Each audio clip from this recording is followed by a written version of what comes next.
बढ़े तो अगली आवश्यकता गौ माता जी की पड़ती है मेरे भाई बहनों। मंडप में जो चवड़ी है वो गाय माता के गोबर से लिपी हुई होनी चाहिए। याद रखना ये सारी धरती शमशान घाट है, इसके प्रत्येक भूभाग पर हजारों लाखों करोड़ों कीड़े मकोड़े हाथी घोड़े मर करके दबे हैं और इस दोष को वास्तु शास्त्र की भाषा में शल्य दोष कहते हैं। और शल्य दोष युक्त भूमि पर अगर आप बेटे बेटी का विवाह कराएंगे तो बहुत अधिक सफल नहीं होता है। इसीलिए शल्य दोष को समाप्त करने का साधन शास्त्रों में बताया है कि उस स्थान को खोद लीजिए। मतलब जिस स्थान पर चवड़ी आप बना रहे हो, मंडप बना रहे हो, उस स्थान को आप 1.25 इंच तक खोद लो और उसमें गाय माता का गोबर भर दीजिए तो शल्य दोष खत्म हो जाएगा। अब खोदने जैसी स्थिति नहीं है, पक्के फर्श पर शादी करवा रहे हैं, खोद नहीं सकते, तो 7 दिन पहले, शादी के 7 दिन पहले से उस बेटी की माँ अथवा उस बेटी की मौसी, जिसकी शादी हो रही है उसकी माँ अथवा उसकी मौसी, दिन में 7 बार उस चवड़ी को रोज लिपे। एक दिन में 7 बार लिपना है और 7 दिन तक लिपना है तो कुल 49 बार लेपन हो जाएगा। और पक्के फर्श पर भी जब 49 बार लेपन हो जाता है तो शल्य दोष पूरी तरह से समाप्त हो जाता है। और इस बात का तो विशेष ध्यान रखना, चवरी मंडप हमेशा गोबर से लिपा होना ही चाहिए। देखो पहले शादियां नहीं टूटती थी और आज बहुत ज्यादा टूटती हैं, उसके पीछे मुख्य कारण मेरे हिसाब से तो चवरी में से गोबर को हटा देने का ही एक मुख्य कारण यही है कि आज तलाक हो रहे हैं। कैसे, मैं आपको प्रमाण सहित समझाऊं।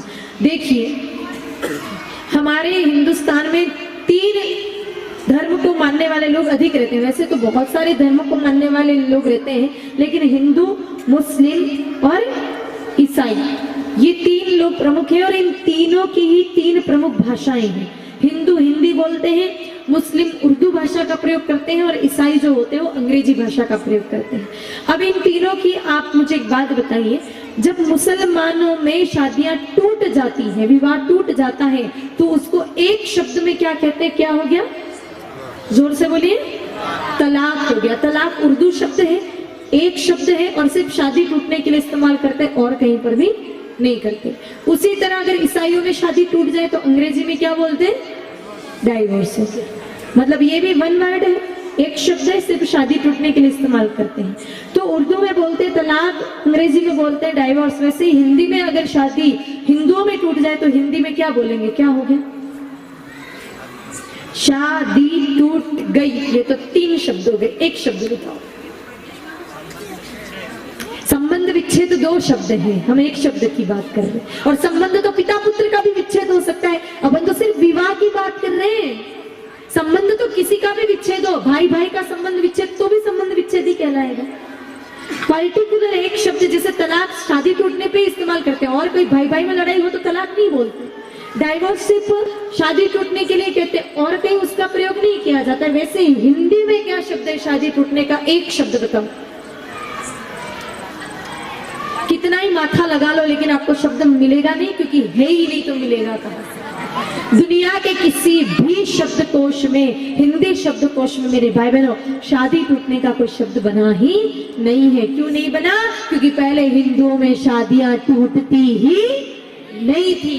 आवश्यकता आविष्कार की जननी है। सीधी सी बात है, भूख लगे तो रोटी खावे, भूख लगे ही नहीं तो रोटी किस खुशी में खावे?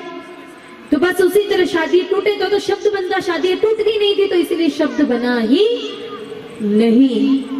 क्यों? पहले बेटियों की शादी होती थी घर के आंगन में। आंगन किससे लिपे होते थे? गोबर से। और उसी गोबर के आंगन में चवरी बनती थी। और मेरे भाई बहनों, उस गोबर के लिपे हुए चवरी में जब विवाह होता था तो कभी शादियां टूटती नहीं थी। आजकल चवरी में गोबर है नहीं तो हिंदुओं में भी 7वें दिन तलाक की नौबत आ रही है।